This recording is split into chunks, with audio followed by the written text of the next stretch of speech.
I'm happy to share with you some reflections about the Earth Charter.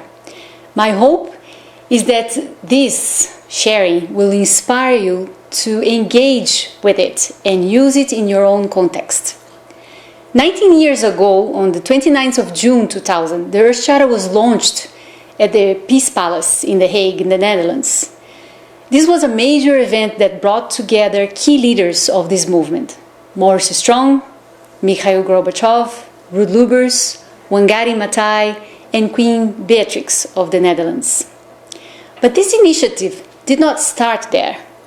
It actually is an idea, or the Earth Charter idea started back in 1987 when the Brundtland Commission issued their report, Our Common Future. And in that report, they made a call for the need of a new charter to guide states in the transition to sustainable development. This recommendation was then taken to the preparatory process of the 92 Rio Earth Summit. So, in that context of the UN Conference of Environment and Development in 92, a number of consultations and negotiations took place to draft such a charter. But there was no political will to agree on such a strong statement under that UN framework and that time frame. Following the Earth Summit in 92, Morris Strong, who was the UN Secretary General of the Earth Summit, got together with Mikhail Gorbachev, who was also interested in working on something similar. They were both interested in elevating the importance of ethics in the global arena. In this collective effort, they also involved Ruud Lubbers, who was the Prime Minister of the Netherlands, Jim McNeill, who was the Secretary of the Brundtland Commission, and they joined forces to launch a new effort to move forward with the idea of the Earth Charter. At that point, the idea was to make it a global ethical framework. They were visionaries in the sense that they did not see this process limited to governments, nor just an intergovernmental process of negotiations, precisely because of the limitations and interests that normally emerge within that sphere. But rather, they saw the importance of engaging various actors, not only to get their voices, but also in engaging them in helping to realize this vision, engaging them in helping to make that into a new movement towards social transformation. I think this is really an interesting thing, especially for that moment. I mean, the fact that at that time, back in 94, when they got together, this initiative was not dependent on a UN negotiation process, but it was really a civil society process involving experts in different fields, grassroots organizations, indigenous people, and also world leaders, allowing probably more room and creativity, allowing more richness in this process. It's really quite something to think that they thought outside the box of the UN framework or UN negotiations and engaging this broad movement, or engaging individuals and organizations from this broad movement. This new phase began in 94 with an initial consultation, especially initial consultations in engaging organizations, and with a workshop that was held in May 95, also in The Hague, to start identifying international instruments, already existing international instruments that could serve as the basis of the Earth Charter. And at that moment, they also started to design how that broad consultation process should take place. Stephen Rockefeller was invited to chair the drafting committee at that time. I had the fortune to facilitate the consultation process that took place in many countries, in all regions of the world, involving individuals and groups from various areas of knowledge. Following that, an Earth Charter Commission was formed to oversee the consultation and drafting process. The first meeting of the Commission took place in March 97 during the Rio+5 Forum held in Brazil. A first draft of the Earth Charter was released at the end of this forum as a result of 2 to 3 years research work and to serve as the basis for further consultation. That was just the first draft of the Earth Charter that was launched in March 1997 to ensure diversity, to ensure cultural diversity, but also diversity in areas of knowledge. So the Earth Charter is actually the result of this worldwide multicultural and multisectoral consultation and dialogue that took place for about 6 years during the decade of the 90s. This was a major effort to identify, through a participatory process, what were our widely shared values and principles that could frame a vision and guide humanity towards a more just, sustainable, and peaceful world. Since the launch of the Earth Charter in the year 2000, so the launch was really in June 2000, it has been widely disseminated and used.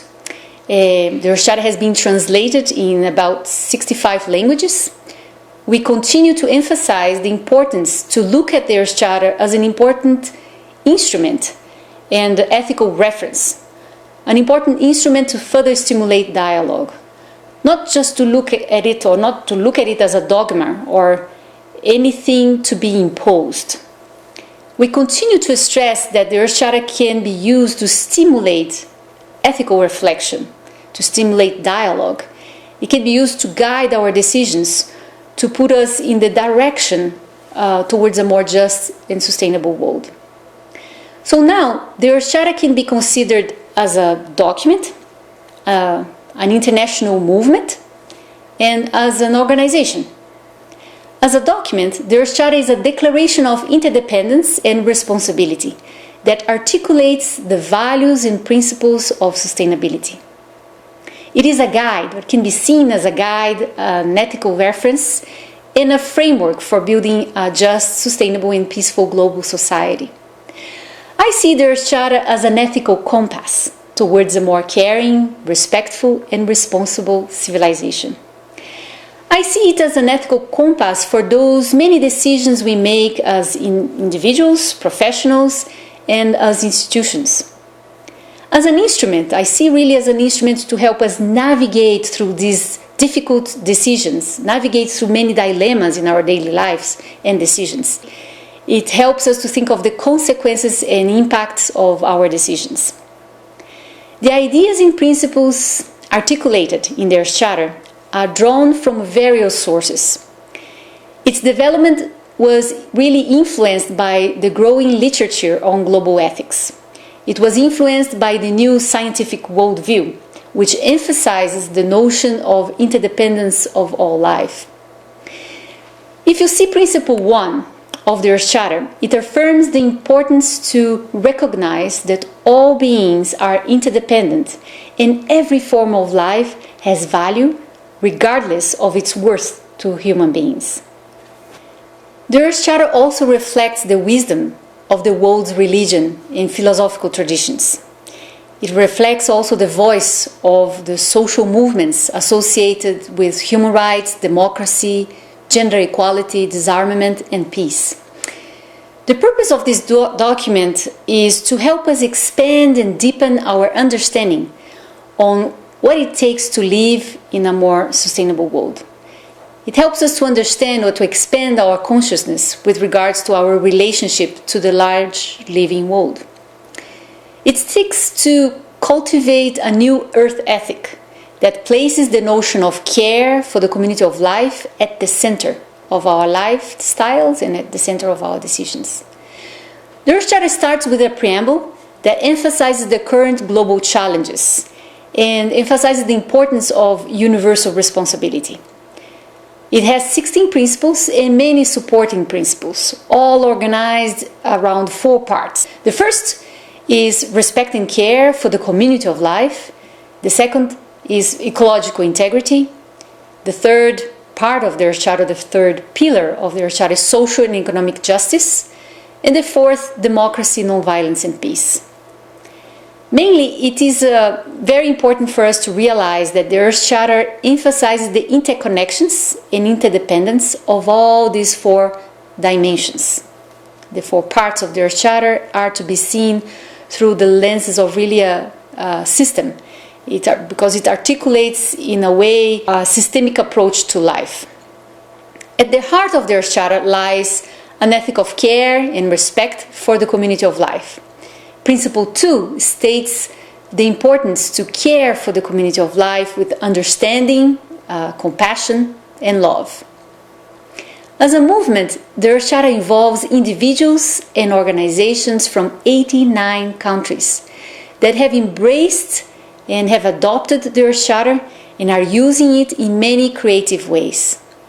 These are schools, universities, city governments, NGOs, and business institutions that see the value of the Earth Shara to their own contexts and their sphere of work.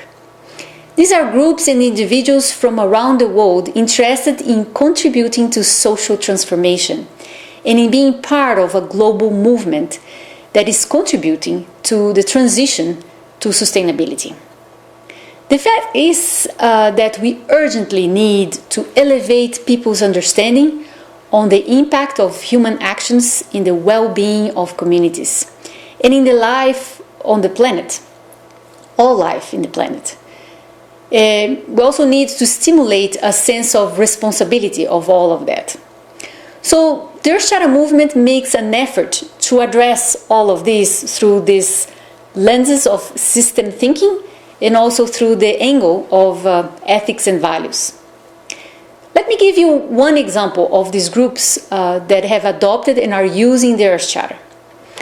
It's the example of Itaipu. Itaipu is the biggest hydroelectric power plant in Brazil. It's a state-owned enterprise. In fact, it is an enterprise owned by Brazil and Paraguay together. Itaipu produces approximately 80% of the electricity in Paraguay and approximately 20% of the electricity in Brazil. In 2003, when they were looking for instruments to guide them in the development of their environment and social responsibility program, they found the Earth Shara and decided to adopt it and use it as the basis of their work on social environment responsibility. They engaged with community leaders from 29 municipalities that surround the power plant, which is a huge area, no? It's also a huge collaborative program that focuses on the protection of the watershed and riverbank of a huge area that's in the southern part of Brazil. They developed participatory workshops to sensitize the community to commit to reforestation and the protection of riverbanks and the watershed in that area. They commit themselves to engage in many other activities, collaborative activities. The Earth Shara has been their inspiration. The Earth Shara has been their main ethical compass and education instrument in this effort. It's a wonderful example, and you can find more information about that if you Google Itaipu and Earth Shara. The purpose of the Earth Shara as a movement is to ensure that the vision expressed in the Earth Shara becomes a reality everywhere. But the Earth Shara can also be seen as an institution. The Earth Shara International Secretariat is set up in Costa Rica and functions as a hub for this global movement, engaging people and organizations, facilitating the process, getting stories of good practices and experiences in using the Earth Shara, and sharing it widely. We also established an Earth Shara Education Center, which is located on the campus of the University for Peace.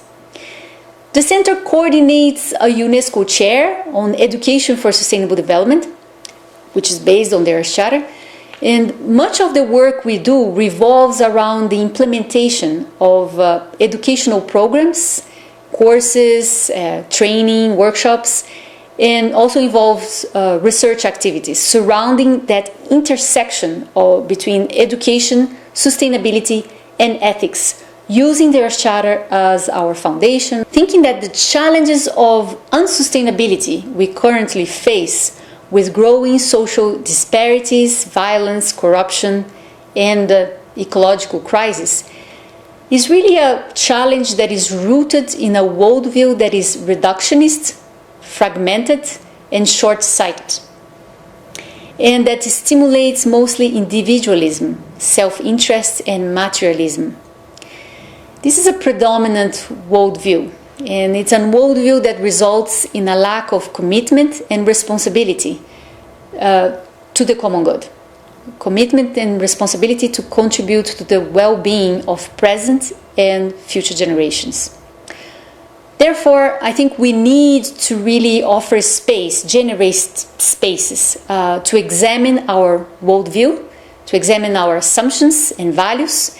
And in that process, the Earth Charter can be used as a wonderful reference. Let me end here with an invitation for you to look at the Earth Charter, dig into it, get familiar with it, use it as an educational instrument and as a tool to stimulate dialogue. And I hope you can see it as an ethical reference and as a guide for your decision as an individual or as an institution. See it as an ethical compass. I invite you to go to our website and express your endorsements to your Shara. You can do that online.